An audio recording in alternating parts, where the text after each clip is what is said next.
puro bash, wala namang magawa. At ito pa si ano, si Susan Atredo. Ayan, Susan Atredo. Correct ka dyan, may pagbabagong isang taon nagkapera na-discover dahil sa PB. Tanga-tanga din to eh, no? Ano ang nagbabago sa akin, na? Sabihin ko sa inyo, ano nagbabago sa akin? Paka-uwi nyo. May nagbabago ang isang tao pag may pera. Wala lang ang pera, suntukin ko ang bunganga mo. Wala na nga pambili niya ng skincare. Safe guide na nga lang ginagamit. Sa puwet at sa muka, inisa ko na lang para hindi gasto. Huy, bakit hindi? Ay, naku, Diyos ko ng mga tao talaga. Ano ba? Ay, Diyos ko. Uy, kung matanda ka na, pagpasensyahan mo na. Ay, bilat. Ay, sorry.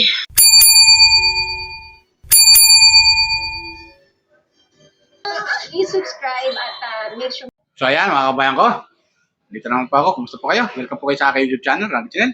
Pag-subscribe, like, share, and comment sa aking YouTube channel, Randy Channel. Mga kabayan ko dyan. Luzon, Visayas, Mindanao. Guys, Luzon, Visayas, Mindanao, hanggang sa ibang bansa ng mga OFW. Kumusta po kayo? Sana po nasa mabuti kayong kalagayan at malay sa ramdam. Okay mga kabayan ko.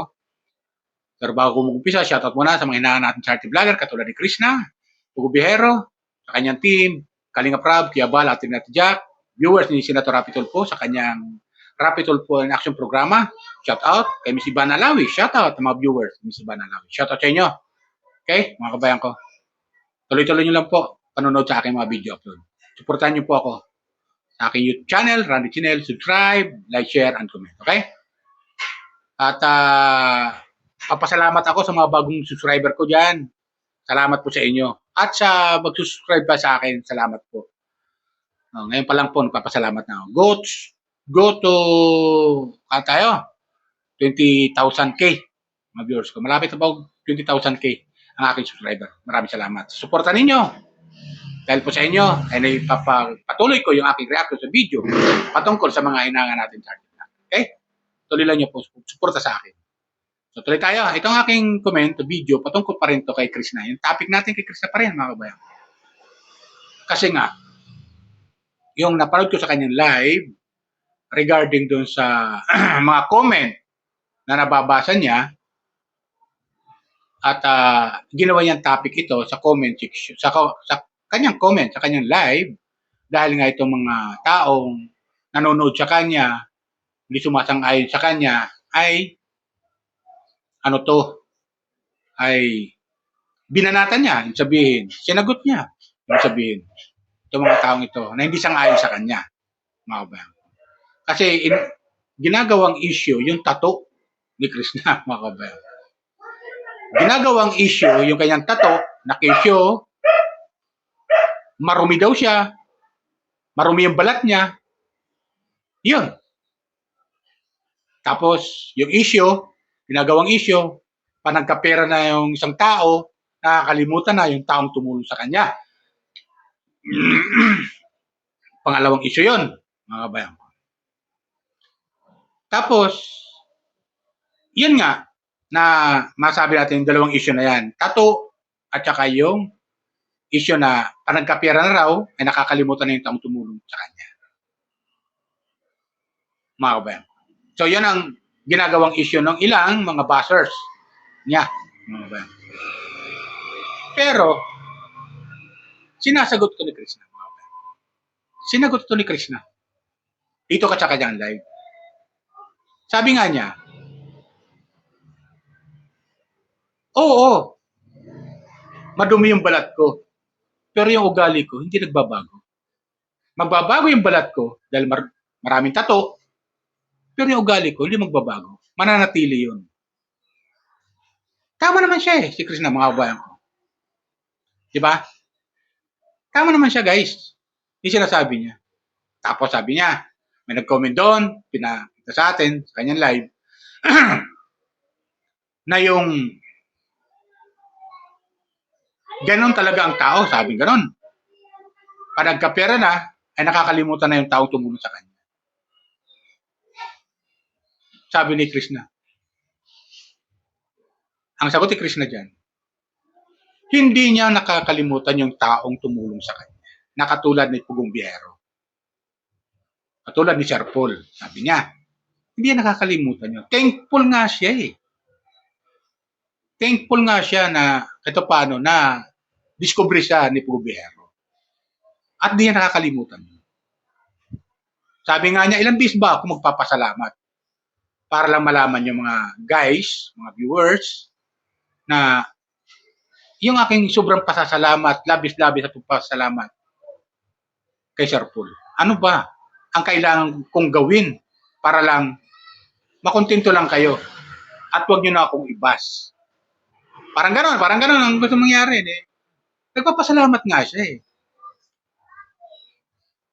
Kaya sabi tuloy, mga OA itong mga bashers na to eh. Totoo naman yan, mga OA naman talaga eh, mga kabayan. Di ba? Comment lang kayo ha, sa baba mga kabayan. Mga OA naman talaga itong mga bashers eh. Kasi ang totoo niyan mga kabayan, naiingit lang sila kay Chris. Yan ang totoo niya, naiingit lang sila. Yung bashers. Yung ilang bashers dyan, naiingit lang sila. Eh ano kung may mga tattoo siya? Hindi niya naman balat yun. Balat naman niya. Oo, eh ano kung nadumihan niyo kanyang balat? Eh, hindi naman yung kanyang ugali ang nagbago. Di ba ganun yan? Ano tayong pakialam doon? Sarili niya yun eh. Yan ang pinaka-the best doon. Wala na tayong pakialam doon. Kung tatuan man niya yung kanyang sariling balat. Di ba ganun yan? Kasi balat niya yun eh. Di ba? So ito, kumuha ko doon sa video clip. Doon sa kanyang live. Kumuha ko ng video clip. Panoorin natin sinasabi ni Krishna. Patama doon sa mga bashers. Okay? Kung panoorin natin ha, mga kabayan ko. Lalo yung mga bagong subscriber ko dyan, mga bagong viewers ko dyan, o mga dating viewers ko dyan na sumusuporta sa akin. Pakinggan natin yung sinasabi. Kayo na humusga kung ano masabi nyo kay Krishna. Okay? Comment lang kayo. Panoorin natin. Magpapatato lang yun. Kung alam nyo lang. Sa tato, dami nga na, ay, tato, nag-iiba ka na.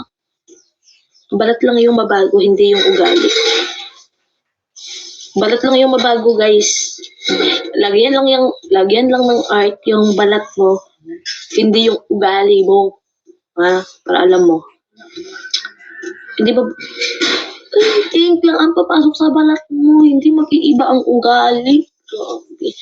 At wala namang nababago sa akin. Oo, may pera naman ako konti. Naman tayo, makakain na tayo ng sa isang araw, pangatlong beses, makapag-supportan na ako sa pamilya. Kahit skincare ko nga, hindi nga ako bumibili. Tapos sabihin mo, ang laki ng pinagbago pag may pera. Bahay pa nga ang nabagawa. Ano ba yan? Magpapatato lang, ang dami niyong issue. Ano ba? Kahit punuin ko pa ang katawan ko ng tato, balat ko lang ang mababago, hindi ang ugali ko. Sabi niyo naman, ay, ang balita naman, ang ano naman yan, tinuruan niyo ako. Kayo yung naging ganito yung ugali ko pag kasi sinasagot ko lang din kayo. Kasi kung okay lang yung sinasabi niyo sa akin, yung mga mga positive na tawag doon ha. Basta yung mga ganun, okay lang. Eh di maging okay tayo lahat, diba? Kaso nga, ang liliit ng utak ng iba. Puro bash, wala namang magawa. At ito pa si Susan Atredo. Ayan, Susan Atredo. Correct ka dyan, may pagbabagong isang taon nagkapera na-discover dahil sa PB. Tanga-tanga din to eh, no? Ano ang nagbabago sa akin? Sabihin ko sa inyo, anong nagbabago sa akin? Taka-uwi nyo. May nagbabago ang isang tao pag may pera. Wala lang ang pera, suntukin ko ang bunganga mo. Wala na nga pambili ng skincare. Safe guide na nga lang ginagamit. Sa puwet at sa muka, inisa ko na lang para hindi gasto. Huy, bakit hindi? Ay, nakulis ko ng mga tao talaga. Ano ba? Ay, huy, kung matanda ka na, pagpasensyahan mo na. Ay, bilisan Ay, sorry. So, oo nga, na-discover nga ako ng PB at thankful ako doon. Hindi naman ako nagsasawang magpasalamat doon kay Sir Paul kasi yun na nga, di ba? Kung hindi dahil sa kanya, hindi ako aabot sa ganito. Pero hindi sa ganun, na-discover ako, nababago na ako kasi may pera na ako. Wala nga nagbabago. Mas dumami yung stress ko ngayon ba? Oo, o alam niyo lang. Alam niyo ba, sabihin ko sa inyo kasi palagi niyang sinasabi, ayan kasi nakita ni PB yan, kaya ganyan. Alam niyo kung sasabihin ko sa inyo, what if hindi ako sumama nung nakita nila ako? Na hanggang nakita lang nila ako kinausap, what if hindi ako sumama? Di ba? Yung boy ko, hindi niyo ako makilala kasi what if hindi ako sumama. Pero nung time na, may nakita ko ni Sir Paul, interested, kasi may inaalam siya na work, ganon. So, syempre, ako naman, syempre, kailangan mo ng work para minsan makapagpadala ng kundi sa pamilya. Yun ang akala ko, maging kasabay ako dyan. Yun ang akala ko. Kasi yun naman ang unang inaalok, diba? So, masaya ako. So, syempre, trabaho na yan eh. Ang time na yun, wala akong trabaho. So, syempre, kaya nga muna ulit ako nun kasi nga, wala pa ako. Inaantay ko pa na magpahinga muna sana ako nun kasi mga next month or mag-apply ulit ako sa mall. So, pero nung time na yun, so, nandyan, dumating sila sa Paul. Yun eh, kumbaga blessing yun na inalok ako ng work. So, syempre, alangan naman tatangin. Pero what if tinanggihan ko yun, di ba, hindi niyo ako makilala or walang dito, wala kayong magabas kayo. Di ba? So, ang OA ng mga tao.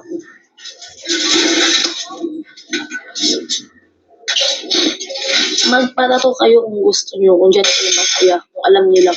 Minsan nga lang tayo mabubuhay sa mundo, tapos yung kasiyahan nyo, pipigilan nyo pa, tapos magpapaano pa kayo sa mga tao. Huwag yan, madumi yan, mas madumi ang ugali mo, hindi yung balat ko. Tapos ito siya, sabi niya, kapag nagpatato ka, hindi na kita idol. At bakit hindi? Ang pakialam sa'yo. Kapag nagpatato daw ako, hindi niya na raw ako idol. I go. Alam niyo, hindi ako namimilit ng tao, guys. Ayokong namimilit ng tao. Kung sino yung taong magstay or tanggap ako ng buo, dun ako. Alam namin, ay hindi, dito ka lang sa akin, supportahan mo ako. Hala, hindi man ganyan ang ugali ng babae. Doon ka sa far away pag ayaw mo. Ayaw mo kita. Hala, hindi ganyan. Grabe ang ugali. Masama. Ang dami yung issue, guys. Pag, ay naku. So, ayun. Di ba? Napakinggan natin sinasabi niya. Tama naman siya lahat eh, sinasabi niya. Ayun nga, idinadampa niya sa bero. Idinadampa niya sa bero. Di ba? Yung mga comment na hindi maganda, basahin. Kesyo, walang utang na loob. Ganun pa nagkakapera na, nakakalimutan ng taong tumutulong sa kanya. Ano ba yan? Kaya sabi niya, gusto niya suntukin eh. Kita niya yung kamay niyo, nakita niya yung kamay niya. Pero pabiro lang yun, mga kapatid. Hindi naman niya gagawin yun. Pabiro lang yun. Gusto niya lang iparating doon sa mga tumutulig sa kanya na mga buzzers na hindi siya ganun tao. Hindi siya nakakalimot sa taong nakatulong sa kanya. Hindi siya nakakalimot. At nagpapasalamat siya sa taong nakatulong sa kanya. Nakatulad ni Pubiero. Di ba? Hindi siya nakakalimot dun eh. Papasalamat nga siya eh. Ang problema lang, mga kabayan ko, pinalalaki lang nitong mga buzzers. Pinalalaki ng mga buzzers yung issue. Para lang, meron sila may comment kay Krishna. Pinalalaki lang nila yung issue eh. Di ba? Nakuha niyo yung ibig sabihin, mga kabayan ko. Mga viewers si Krishna, mga Krishna-fanatic. Di ba? Pinalalaki lang ng mga buzzers. Yung tato, sabi may napanood doon sa kanyang live na sabi ng isang buzzers, so dahil marami kang tato, hindi na kita idol. Sabi ni Krishna. Ayan kung hindi mo ako idol, kung marami akong tato, hindi ko wala ko pakialam sa'yo. Tama naman siya eh. Di ba? Ano pakialam ko? Kung di mo na ako gusto. Kung di mo ako idol. Tama naman siya. Ito, supalpal tuloy yung bashers. Di ba? Napaka-OA naman sabi niya. So nga lang talagang may mga tao talaga na hindi kontento. Kung anong meron ngayon si Krishna, pinaghirapan niya yan. Kung anong meron siya, ayan, nakapagpatayo nga siya ng farmhouse, bahay niya. Kinaiingitan na siya, ngayon pa lang ha. Mga kabayan ko, lalo na siguro kung marami pang ma-invest o may pagawa si Krishna na ibang mga bagay na pwede makatulong sa kanya at sa kanyang pamilya. Lalo siguro. Lalo siya kaiingitan. Di ba? Tapos sasabihin, walang utang na loob. Pag nagkapera na, sasabihin, nakalimutan yung taong tumulong sa kanya. Ano ba yan? Bakit ganun? Ba't ganun naman itong mga bashers? Di ba mga viewers ko? Ba't ganun naman sila? Dapat matuwa pa nga sila eh. Dahil nagagawa ni Krishna na ngayon yung kanyang pangarap.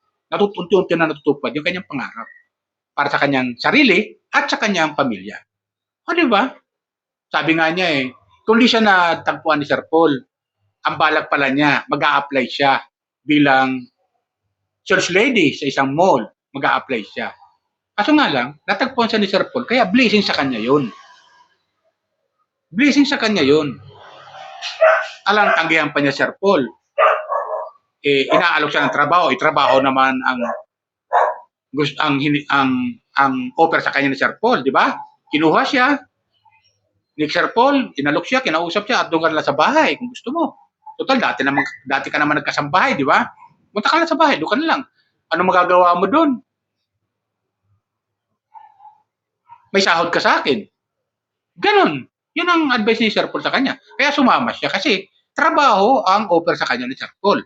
Ngayon, sabi ni Sir Paul, kung gusto mo, hindi ka na maiinip doon sa bahay. Gusto mo, sama-sama ka namin sa pag-vlog. Para kahit paano, maging hindi ka maboring sa bahay. So, gano'n yung mga offer sa kanya. At sinungga ba naman yan ni Krishna? Tinanggap niya yon dahil maganda naman yung offer sa kanya ni Sir Paul. Di ba gano'n yung mga kabayan ko? At ito na nga. Sabi nga niya, paano kung hindi ako sumama kay Sir Paul? Makikilala niyo ba ako? Di ba hindi? Sumama siya kay Sir Paul. Kaya ito ngayon, kilala na natin. Di ba? At may sarili na siyang channel at napapanood natin sa kanyang mga upload video. Di ba ganun yun? So malaking bagay yun. Datong pasalamat tayo. Di ba? Pasalamat tayo na natulungan siya ni Sir Paul. Kahit paano. Na kahit paano, hindi na si Sir Paul magbibigay kay Krishna mula sa ibang sponsor. Katulad ginagawa ni Sir Paul sa mga beneficiary niya, na binibisita niya at nagbibigay, galit sa mga sponsor at galit sa kanya, ganun. Ngayon kay Krishna, hindi na. Hindi na Sir Paul magbibigay kay Krishna kasi kumikita na si Krishna. Di ba? Dapat matuwa tayo sa ganung sitwasyon. Sa kalagayan nga ni si Krishna. Na kahit paano, unti-unti nang natutupad yung kanyang pangarap para sa kanyang sarili at sa kanyang pamilya. Di ba ganun yan, mga bayan ko? Dapat ganun lang tayo. Di ba? Dapat ganun lang. Suportahan lang natin si Krishna. Ganun din yung mga viewers si Kuber. Okay? Yan lang po mga kabayan ko. Kayo mga bashers ha, suportahan natin si Krishna. Okay? Comment lang kayo sa akin dito sa aking YouTube channel. Okay? Mga paalala ko lang ulit, baka may mga viewers pa dyan na hindi pa nakapag-subscribe sa aking YouTube channel, mga viewers si Krishna, na sulit suporta rin Krishna. Subscribe lang po kayo sa aking YouTube channel, Randy Channel. Like, share, and comment. Okay? Yun lang pa. Bye. Ingat po tayo lagi. Pagpalain po tayo ng pumay kapal.